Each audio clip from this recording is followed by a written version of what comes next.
and welcome to the show. You're with us on Good Morning Sri Lanka. We're your hosts, Amaya and Banu.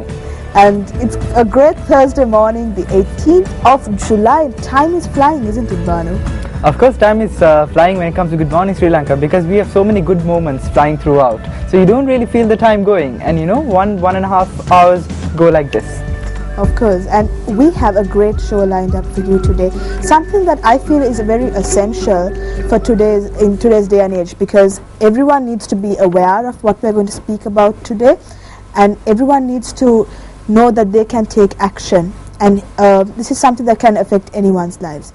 Now, before I tell you what our show today is all about, there's this quote by this guy called Ralph Waldo Emerson, a great gentleman. And he said that for every minute that you stay angry, you give up 60 seconds where you could have had peace of mind. And that's a very deep thought to start off the morning. But there are so many people who choose to stay angry throughout their lives. And this anger not only ruins their lives, it also negatively affects the lives of people around them. And this is especially true when it comes to violence. And of course, gender-based violence. So today's show is going to be all about how women can become empowered in Sri Lanka to really take charge of their lives and to say no to the violence. And we are trying to create awareness about this menace in society that, you know, many people don't speak about, but it's there, it's rampant throughout. So this is going to be a show that we're going to focus especially on how you can treat the ladies in your life well and really treasure them for what they do for us in our day-to-day lives. Wise words, Amaya, very wise words indeed. We're talking about a specific theme which is very current and as well as very important in the context of the 21st century, not just in Sri Lanka but all other countries in the world. So this is a theme that we've been looking forward in doing so far in Good Morning Sri Lanka, talking about women empowerment, as Amaya said. So we've got a very interesting guest in line up for the first chat with us on the 18th of July 2013 episode on Good Morning Sri Lanka. Please welcome Ms. Visakha Tilakaratna, who is a founder member of Citizens for a Secure Sri Lanka. Welcome on board. Good morning to you. Welcome. Good morning. Good morning. And how has your morning been so far? Well, I have had a very energetic morning with my animals. Oh, so many of them at home. We're having a chat. You know, you told me that you have 3 cats at home. We have 4 kittens, but 15 other cats. Wow. And 3 dogs. So you reach out to all living things. Yes. But tell us about your work. Now, you've been involved in helping women and girls and children in Sri Lanka to really speak up against this violence that can go on in their lives. Tell us about how you got involved in this work and what led you to that path. Yes, I think pretty much, my work has been in another area of women and children. That's a very hardcore kind of science, what I have trained for. And that has been in nutrition of pregnant and, lactating mothers and children under the age of 5. So, and before that also I've been in agricultural development, always in the villages, in the field. So you actually see a lot of life, you see a lot of people, what they go through, and I think from science I was basically hooked onto the social activism or the social development side. Of course. And tell us, for our viewers, just to get a general idea, what is violence against women? How can we define violence? Violence, as we all know, in general terms, is anything that is injurious, that harms you physically, mentally, especially psychologically, and even socially and economically. So violence against women is something that happens which is injurious to you. You're physically injured, emotionally injured, or economically impaired, or socially ostracized. They are all considered violence. How prevalent is the issue in Sri Lanka when in the context of global violence, when you compare the both of them?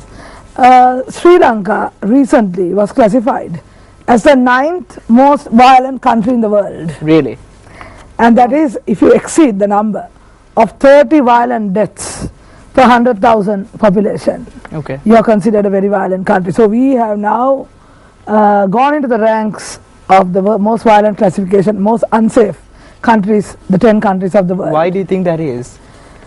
Well, it is, I think, couple of reasons. The war that has taken a toll, militarization, country coming out of war, country going into war also has to be violent. There is no real post-conflict plan to wean people away from the idea of militarization. That's number one. And number two, of course, we are a patriarchal society with a huge gender inequality, a gender imbalance. So this imbalance has led to the perception that women are somehow inferior to the other men. Women are inferior to men. And this has led to this prevalent condition of domestic violence and violence against women in the workplace. There's harassment. There's so many types that occur. And do you think this is because of an imbalance that occurs in the mentality of the people? Definitely yes. I mean, from the time that a boy, no offense to all the nice men out there, but from the time that a boy child is born and a girl child, I mean, you know, you consign colors to both and say, you know, pink is for a girl, and there's conditioning.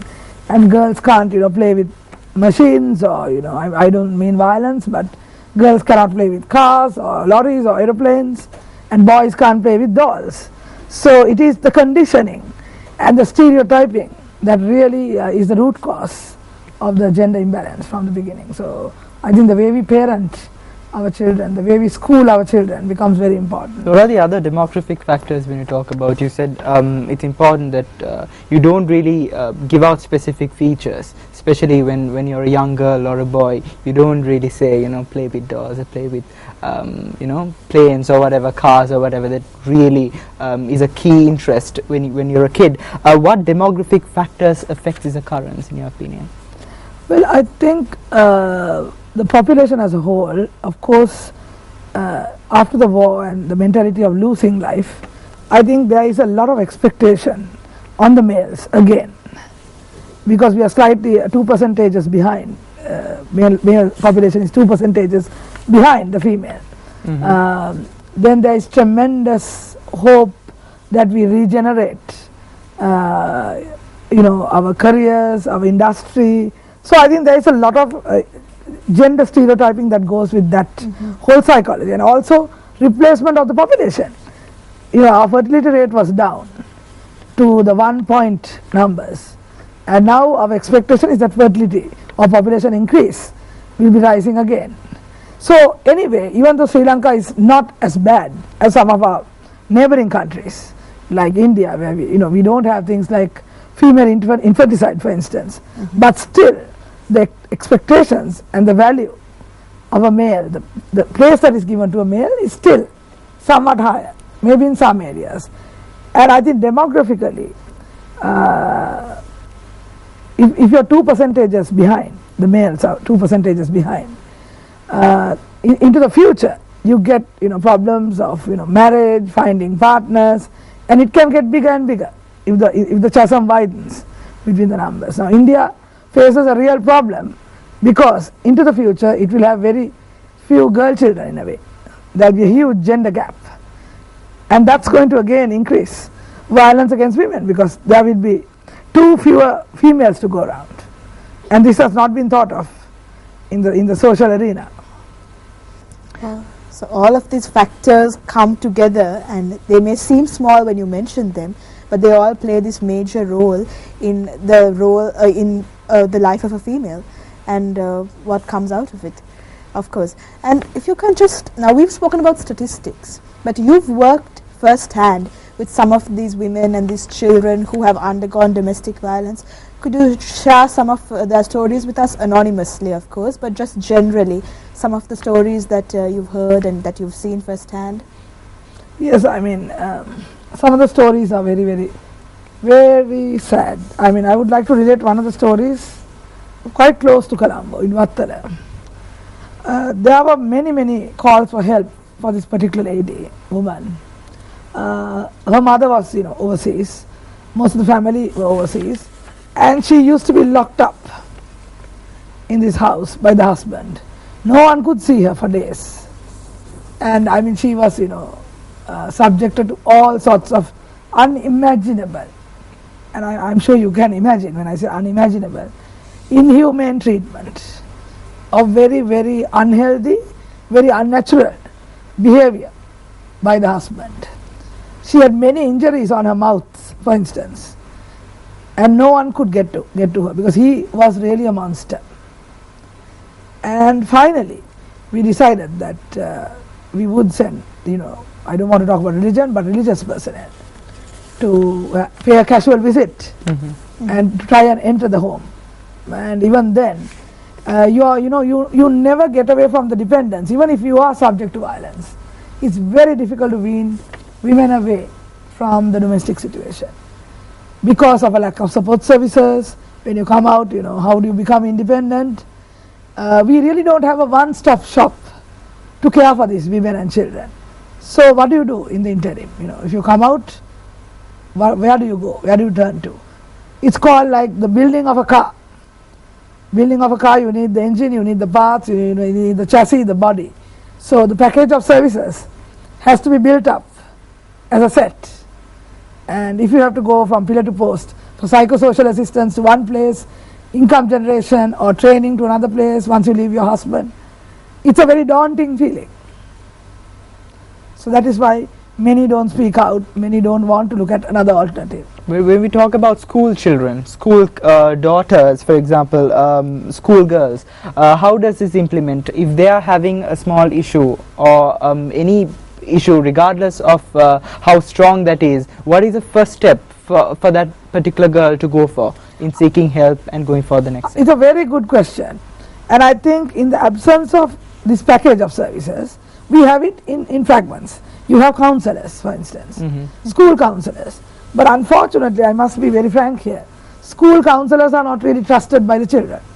Because very often counselors, at least in the state schools, are teachers. And teachers do gossip in the staff room. Teachers also stigmatize children. So that element of building trust is not there. So counselor would have been a very good alternative. But I think the safest one that is not cost intensive, which is always there, are your peers. A child, especially a young girl, would always talk to one of her peers or his peers. And this is well documented, for instance, in Australia by a very well-known lady, a lawyer, researcher, head of a department, the legal department of the University of Sydney, where if you're looking for some sort of abuse in a child, it's always good to talk to the peers. And children also don't speak out immediately. They speak out, after it begins to happen, a few months after, maybe years.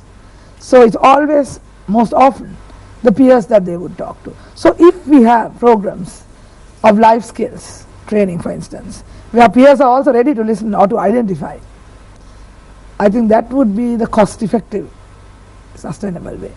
And of course, the best way of finding out, especially in our culture, what's happening in the lives of these schoolgirls and if they have any problems. So we'll be speaking more to Ms. Tilakaratne right after this break. Do stay with us on Good Morning Sri Lanka.